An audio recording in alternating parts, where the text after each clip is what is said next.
Welcome, and in this video I want to develop a positive risk-taking exercise that you can actively participate in yourselves. This is something that I use in workshops over many years, and it's intended primarily, instead of me telling people what positive risk-taking is, it's about enabling them to reflect on their real life experience and to realise that positive risk-taking is something that we're all involved in, day out. So there's an instruction and there's a couple of questions.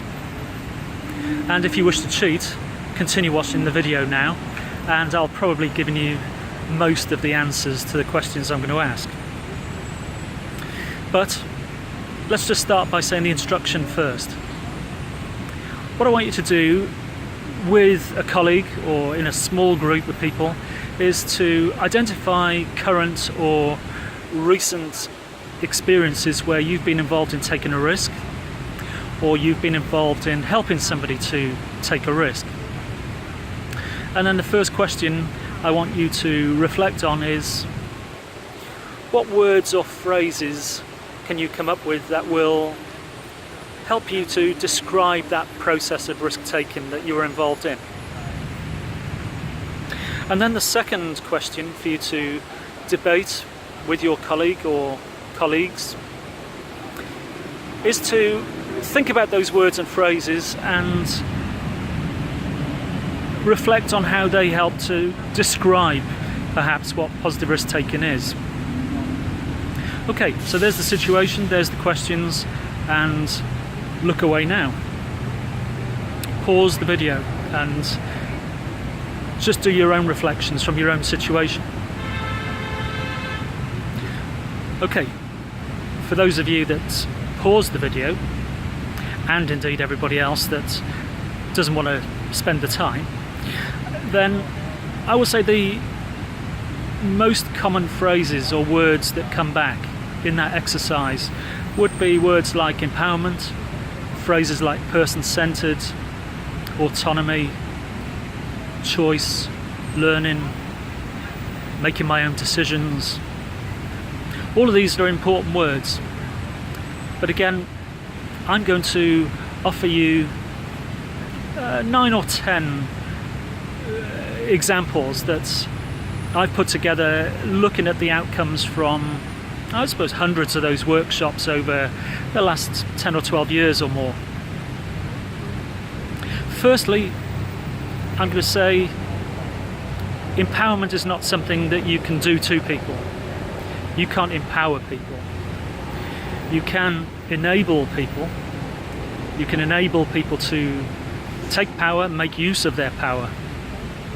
And one of the best ways of doing that, I would suggest, is collaborative working. So collaboration. Number two, if we're collaborating, there's the issue of responsibilities. What am I responsible for? What are you responsible for? And the sharing of particular responsibilities, particularly shared decision making. Positive risk-taking, thirdly, is about choice, personal choice.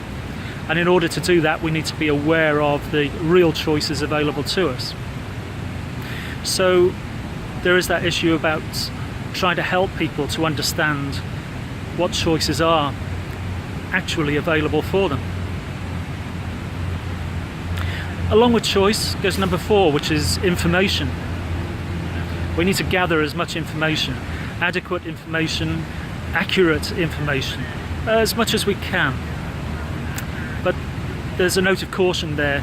We still have to make decisions when we have very little, if no, information, and certainly decisions based on inaccurate information.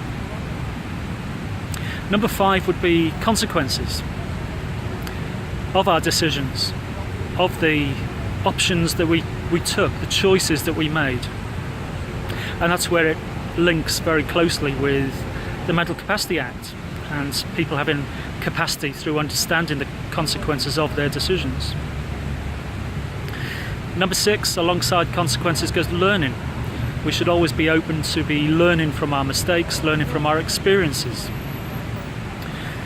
Number 7, I would say, is strengths, and by that I consistently mean being able to identify the positive resources that can be put to use in making those positive risk-taking decisions. Number 8 will be here and now. We're always working in the here and now, but it's important to have a good, clear understanding of what's worked and what's not worked in the past, and indeed why particular courses of action have worked or not worked, so that we may be able to employ them again or make reasonable adjustments. Number 9, I'd say, is the whole issue of decision making is dynamic, it's ongoing. It's not a one-off decision, particularly when we're talking about taking risks. And number 10, I would say, is the whole focus on that word positive in the phrase positive outcome, well, positive risk taking, and that is outcomes, a focus on the positive outcomes. Now, I would say those 10, you may come up with other phrases and words, but those 10 help us to understand a more in-depth description of what positive risk taking is all about. And ultimately the definition is about weighing up the pros and cons, the benefits and harms of the different courses of action that are open to us.